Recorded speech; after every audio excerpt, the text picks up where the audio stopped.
नमस्कार, बुलेटिन में आप सबका स्वागत है। मैं हूं आप सबके साथ अनूप। जी हां, युद्ध जारी है कोरोना से और एक गुजारिश भी आप सबसे कि आप सब अपने घर पर रहें, बाहर नहीं निकले, लॉकडाउन को हल्के में मत लीजिए। इस वायरस को हराने का यही सबसे बेहतर तरीका है, इसलिए घर पर रहिए, सुरक्षित रहिए और दूसरों को भी सुरक्षित रखिए। और चलिए खबरों की शुरुआत करते हैं और सबसे पहले कोरोना को लेकर अपडेट जान लेते हैं। क्या कुछ इस वक्त कोरोना को लेकर देश भर में चल रहा है। तो देश भर में कोरोना के कुल मामले 49,391 हो गए, यानी 50,000 तक आंकड़ा पहुंच गया है। कोरोना से अब तक देश भर में 1,694 लोगों की मौत हो चुकी है। कोरोना संक्रमित 14,183 मरीज ऐसे जो ठीक हुए हैं। देश में 3 दिन में 10,000 मरीज बढ़े हैं। दुनिया भर से भारतीयों की घर वापसी आज से शुरू होगी। वंदे भारत मिशन के तहत अपने देश लौटेंगे भारतीय। एयर इंडिया के विशेष विमान से सभी को अपने देश लाया जाएगा। इधर देखिए, नौसेना भी ऑपरेशन समुद्र सेतु चला रही है। और बुद्ध पूर्णिमा पर कोरोना योद्धाओं का सम्मान होगा। और इस कार्यक्रम में प्रधानमंत्री नरेंद्र मोदी भी हिस्सा लेने वाले हैं। और बिहार का आंकड़ा जान लेते हैं तो 542 से कोरोना पॉजिटिव का आंकड़ा पहुंच गया बिहार में। भागलपुर में एक युवक कोरोना पॉजिटिव मिला है। और देखिए, दुकानें भी खुल रही हैं। पटना में हफ्ता में 3 दिन दुकानें खुलेंगी। इलेक्ट्रॉनिक्स की दुकानें खुलेंगी। तो वहीं ऑटोमोबाइल्स और निर्माण सामग्री की भी दुकानें खुलेंगी। वहीं आज बिहार आने वाली है 23 स्पेशल ट्रेनें, जिसमें से श्रमिक और छात्र पहुंचेंगे। झारखंड का हाल जानिए। 127 मरीज हो गए हैं कोरोना के, जबकि बोकारो जो है कोरोना मुक्त हो गया है। 3 मरीजों की रिपोर्ट नेगेटिव आई है। और बाहर से लौट रहे मजदूरों को लेकर सीएम ने अहम बैठक भी की है। बिहार के बाहर से श्रमिक और छात्रों के पहुंचने का सिलसिला जारी है। प्रवासी मजदूरों और छात्रों को लेकर 23 स्पेशल ट्रेनें बिहार आएंगी। इसी कड़ी में आज बरौनी स्टेशन पर गुजरात के सूरत से 700 से ज्यादा मजदूर पहुंचे। सभी को स्क्रीनिंग के बाद बसों से उनके घर भेज दिया गया, जहां प्रखंड स्तरीय जांच केंद्र पर दोबारा उनकी जांच होगी और फिर जिला प्रशासन के निर्देश पर उन्हें क्वारंटाइन रहना होगा। वहीं बिहार लौटे मजदूरों ने यात्रा के दौरान बदइंतजामी की शिकायत की, साथ ही वापसी को लेकर सरकार का धन्यवाद भी किया।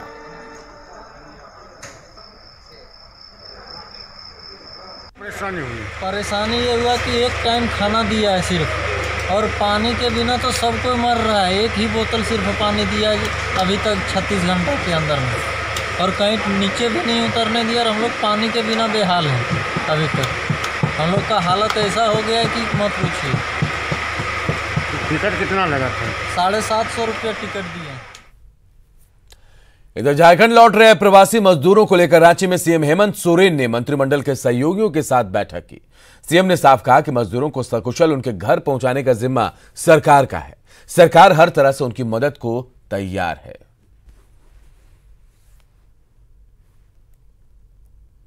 ये सरकार मजदूरों को लाना, सुरक्षित लाना और सुरक्षित घरों तक पहुंचाने का जिम्मा सरकार का है। इसको लेकर बिल्कुल पूरा प्रशासन मुस्तैद है। आप देख रहे हैं ये सिलसिला जारी है और समय भी बीत रहा है। देखते हैं आने वाला समय में क्या बदलाव होता है, उस अनुरूप फिर सरकार इस पर निर्णय लेगी कि आगे की विभिन्न राज्यों में क्या गतिविधियां चल रही हैं, उसके आधार पर मजदूरों का मूवमेंट कैसा होगा, इस पर हम लोगों की कड़ी नजर है। उधर सरकार वंदे भारत मिशन के तहत खाड़ी देशों और दुनिया के अनेक हिस्सों में फंसे हुए हजारों भारतीयों की घर वापसी कराएगी। डिप्टी सीएम सुशील मोदी ने कहा कि इस मिशन के तहत बिहार के भी 10,000 श्रमिक लौटेंगे। वहीं सुशील मोदी ने विपक्ष पर तंज भी कसा है।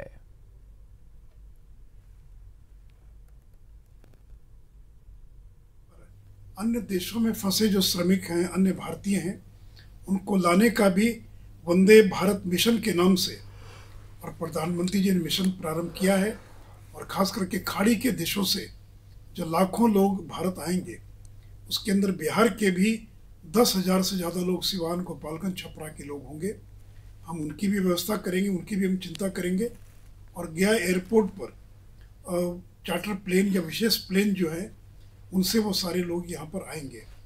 तो मित्रों, कल जो लोग मजाक करते थे और कहते थे कि 500 बस भेज देंगे, 50 ट्रेन का किराया दे देंगे, क्या अब वो ये दावा करेंगे कोई चार्टर प्लेन भेजने वाले खाड़ी के देशों से लोगों को बुलाने के लिए? तो मित्रों, नरेंद्र मोदी की सरकार और बिहार में नीतीश कुमार की सरकार ये गरीबों के दुख दर्द को जानती है। और इसलिए जो भी बिहारी, चाहे वो बिहार के बाहर हो कहीं फंसा हुआ या हिंदुस्तान के बाहर हो, एक एक व्यक्ति को जो आना चाहते हैं उनको लाने की जिम्मेवारी हमारी है और हम उनकी पूरी चिंता करेंगे। बिहार में कोरोना पॉजिटिव मरीजों का आंकड़ा 542 तक पहुंच गया है। भागलपुर में भी एक 18 साल का युवक कोरोना पॉजिटिव मिला है। सनहौला महेशपुर के युवक की रिपोर्ट पॉजिटिव आई है। युवक अल्पसंख्यक कल्याण छात्रावास में क्वारंटीन था। वहीं पटना IGIMS की नर्स कोरोना संक्रमित निकली है। राजा बाजार इलाके में रहने वाली नर्स पेट दर्द की शिकायत को लेकर जांच कराने आई थी और उसमें कोरोना के कोई लक्षण भी नहीं थे, लेकिन जांच में नर्स कोरोना पॉजिटिव निकली। वहीं संपर्क में 4 डॉक्टर और 2 नर्स क्वारंटाइन होंगे। बिहार में कोरोना मरीज भी लगातार स्वस्थ हो रहे हैं। गोपालगंज में 14 मरीजों ने कोरोना को मात दी। निजी क्वारंटाइन सेंटर में 14 मरीजों को स्वस्थ होने के बाद घर भेज दिया गया। सभी मरीजों ने डॉक्टरों के प्रति आभार जताया। वहीं डॉक्टरों ने सभी को ताली बजाकर उनका अभिनंदन किया, उनका हौसला बढ़ाया।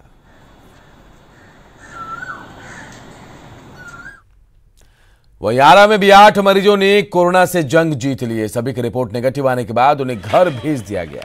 कोरोना को मात देकर लौटे भाई बहन का मोहल्ले के लोगों ने जोरदार स्वागत किया। लोगों ने उन पर फूल भी बरसाए।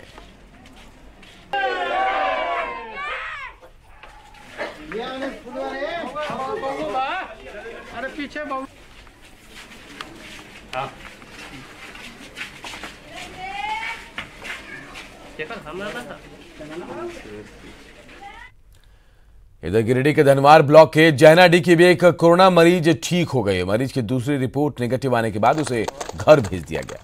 महिला का सदर ब्लॉक के आइसोलेशन सेंटर में इलाज चल रहा था।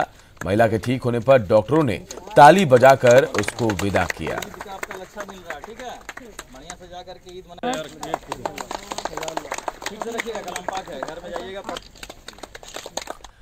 और अब राहत वाली खबर की बात। लॉकडाउन में बिहार सरकार ने लोगों की जरूरत और व्यापारियों के सुझाव के मद्देनजर आवश्यक सेवाओं का दायरा बढ़ा दिया है।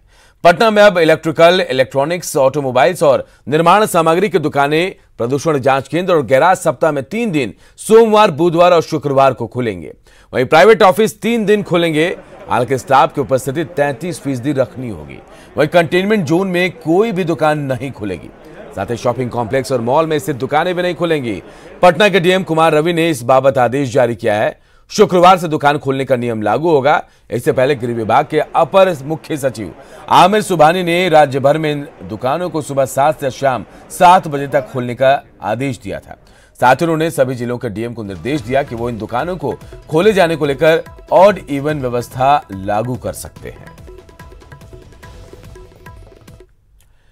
कोरोना बंदी ने आम लोगों के साथ साथ जनप्रतिनिधियों की भी चिंता बढ़ा दी है। चुनावी साल है और जनप्रतिनिधि अपने क्षेत्र नहीं जा पा रहे हैं। ऐसे में अपने क्षेत्र की जनता की उम्मीदों पर ये जनप्रतिनिधि कितना खरा उतर रहे हैं, हमारे सहयोगी संजय ने यह जानने की कोशिश की।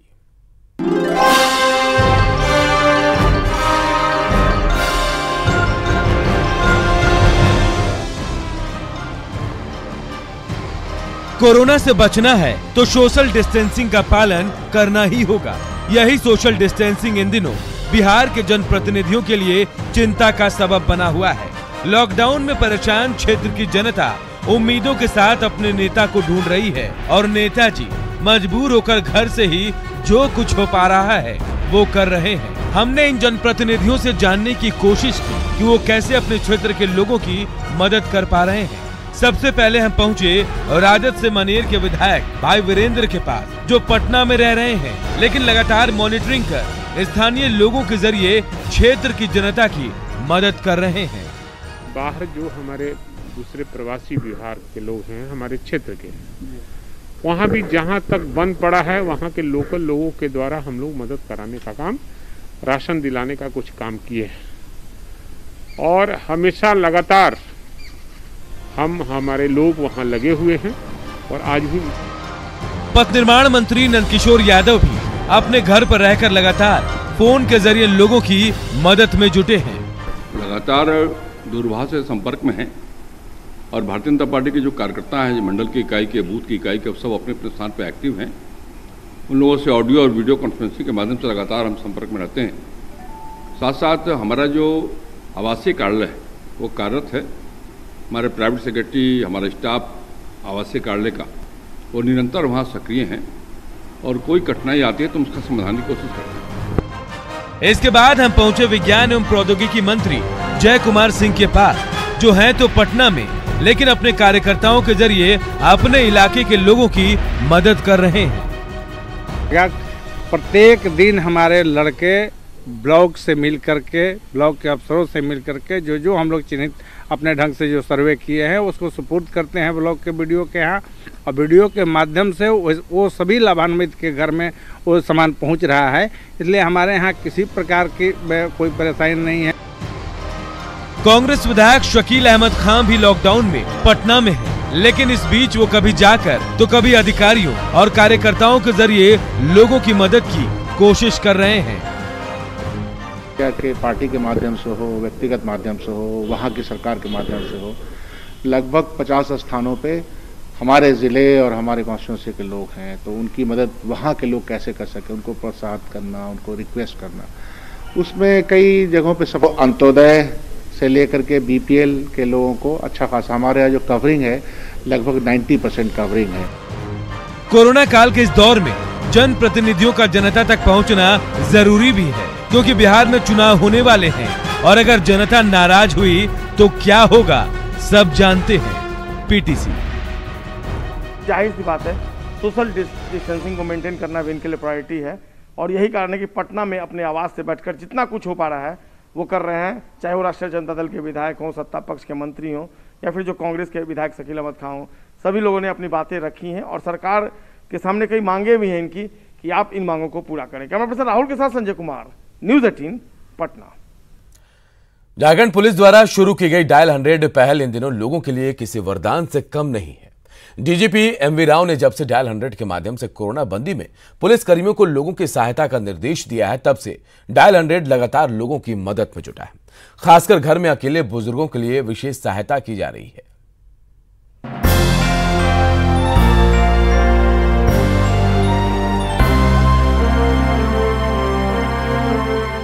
कोरोना बंदी में झारखंड पुलिस का मानवीय चेहरा साफ तौर पर देखने को मिल रहा है। लोगों को घर तक दवाई मुहैया कराने से लेकर बर्थडे के लिए केक लाने तक झारखंड पुलिस हर मदद के लिए तत्पर है। कई बीमारियों से ग्रसित एक बुजुर्ग महिला ने दवा लाने के लिए डायल 100 पर कॉल किया तो कुछ ही देर में टाइगर मोबाइल के जवान दवा लेकर उनके घर पहुंच गए। बुजुर्ग महिला घर में अकेली थी। पुलिस जवान को देखकर उनकी आंखें नम हो गई। हमको तो लगा कि जैसे मेरा अपना भाई बन के लोग आए, दवा लेकर आए, तो इन लोग में मेरा भाई नजर आया और कुछ नहीं कर सकते। महिला को दवा देने पहुंचे एएसआई ने इस तरह के काम से एक अलग तरह की संतुष्टि मिलने की बात कही। एएसआई ने बताया कि महिला के कॉल आने के बाद वो उनके घर आए, दवा का पुर्जा लिया और फिर बरियातों से दवा लेकर उनके हाथों में सौंपा। हम लोग को बड़ा बाबू जो है से फ़ोन किए कि थाना पर आइए, गए वहाँ से मैंने एड्रेस दिए, मोबाइल नंबर इनका दिए, इनसे बात किए, क्वार्टर नंबर पूछे, बताए, तो फिर यहाँ से आकर के हम लोग को पुर्जी दिए। देखिए, जिस दिन से डीजी साहब का आदेश हुआ कि बुजुर्ग जो हैं घर में, उनके बच्चे घर पे नहीं है, बाहर है, विदेश में है, तो वो वरिष्ठ नागरिक को ज़्यादा से ज़्यादा सेवा दे सकें, तो जिस जिला से कॉल आता है तो तुरंत ट्रांसफ़र होता और तुरंत सेवा मिलता है। कोरोना महामारी के काल में सबसे ज्यादा खतरा बुजुर्गों को ही है।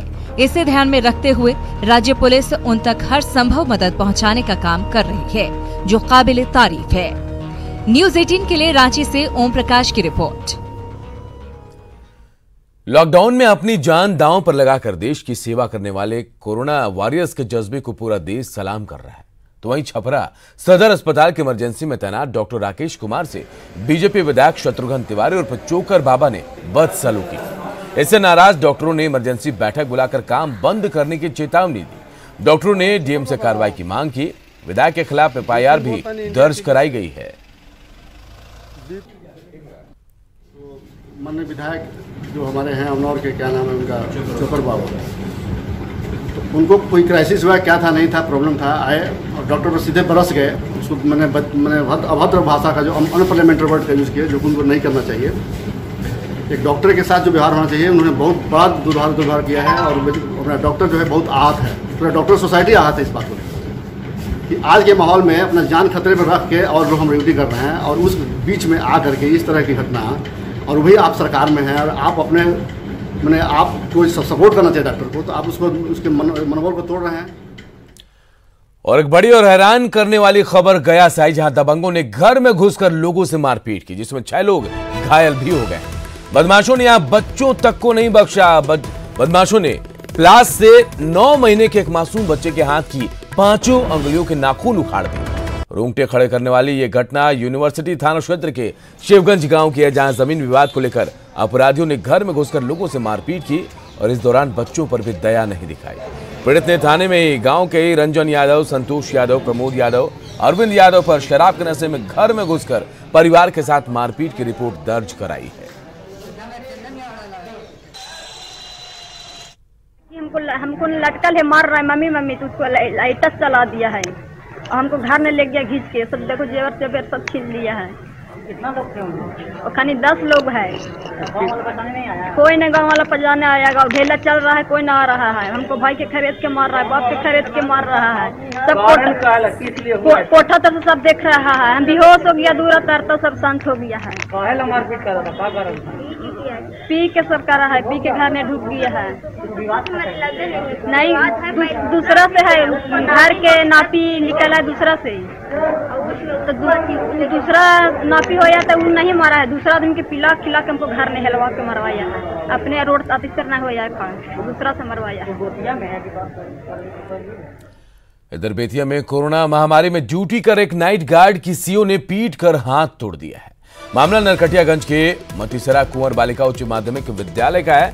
पीड़ित नाइट गार्ड के मुताबिक विद्यालय को क्वारंटाइन सेंटर बनाने के लिए अंचलाधिकारी दल बल के साथ पहुंचे थे और उसे स्कूल की सफाई करने को कहा गया। इसे लेकर उसने सिर्फ इतना ही कहा कि उससे इतने बड़े स्कूल की अकेले सफाई नहीं हो पाएगी। इसके बाद क्या था, सीओ भड़क गए और सिपाही से डंडा लेकर पहले उसकी पिटाई की और उसके बाद पुलिस के जवानों से भी पिटाई करवाई। इसमें नाइट गार्ड का हाथ टूट गया। वहीं सीओ ने सभी आरोपों को खारिज किया है। आरोप लगा रहा है कि सीओ साहब मार के हाथ तोड़ दिए हैं। नहीं सब गलत बात है। वो गलत बात है। हाँ। ऐसा कुछ नहीं हुआ है। नहीं। बिहार के डिप्टी सीएम सुशील कुमार मोदी ने मुंगेर के जमालपुर में स्थापित देश के सबसे पुराने Indian railway institute of mechanical and electrical engineering को शिफ्ट किए जाने की खबर को बेबुनियाद बताया है। सुशील मोदी ने भी कहा कि रेल मंत्री पीयूष गोयल ने बताया कि सरकार के पास ऐसा कोई प्रस्ताव नहीं है। द्वारा प्रचारित किया जा रहा है कि बिहार के जमालपुर में रेलवे का जो सबसे पुराना प्रशिक्षण संस्थान है, जो Indian railway institute of mechanical and electrical engineers के नाम से जाना जाता है, जो 1888 में स्थापित किया गया था और देश का पहला रेलवे के लोगों को प्रशिक्षित करने का संस्थान है। और यह प्रचार किया जा रहा है कि इसको बंद किया जा रहा है या उसको लखनऊ शिफ्ट किया जा रहा है। भारत के रेल मंत्री श्री पीयूष गोयल से टेलीफोन पर बातचीत की। उन्होंने कहा यह समाचार पूरी तौर पर भ्रामक है, बेबुनियाद है, और माननीय मुख्यमंत्री जी का भी इस संबंध में पत्र उनको प्राप्त हुआ है। उन्होंने कहा कि बंद करने का कोई प्रश्न ही पैदा नहीं होता है, बल्कि बड़ौदा के अंदर रेलवे और ट्रांसपोर्ट विश्वविद्यालय जो है उसकी एक शाखा के रूप में, उसके कैंपस के रूप में जमालपुर को विकसित किया जाएगा। दरअसल बिहार के जमालपुर से रेल संस्थान इरमी को लखनऊ शिफ्ट करने के केंद्र सरकार के फैसले पर बिहार की सियासत गर्मा गई है। सीएम नीतीश कुमार ने रेल मंत्री पीयूष गोयल को खत लिखकर फैसले को वापस लेने का आग्रह किया। वहीं विपक्ष अब इस मुद्दे को लेकर सीएम नीतीश कुमार पर निशाना साध रहा है।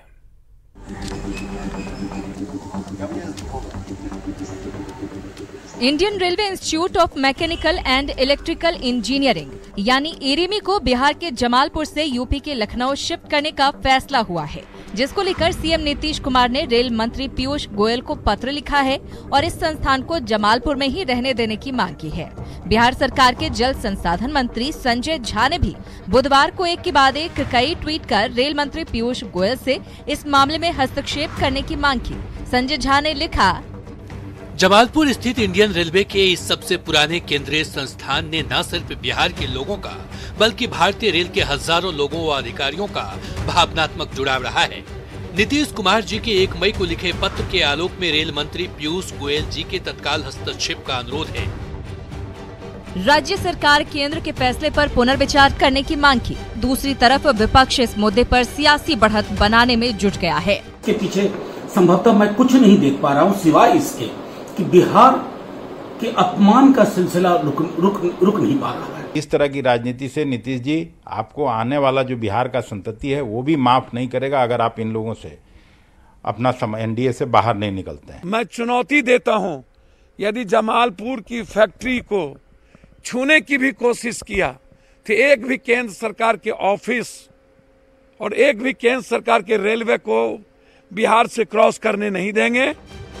8 फरवरी 1862 को जमालपुर में रेल इंजन कारखाना की स्थापना हुई थी। इस कारखाने के अहाते में 1905 में तकनीकी स्कूल के रूप में इस संस्थान की नींव डाली गई थी।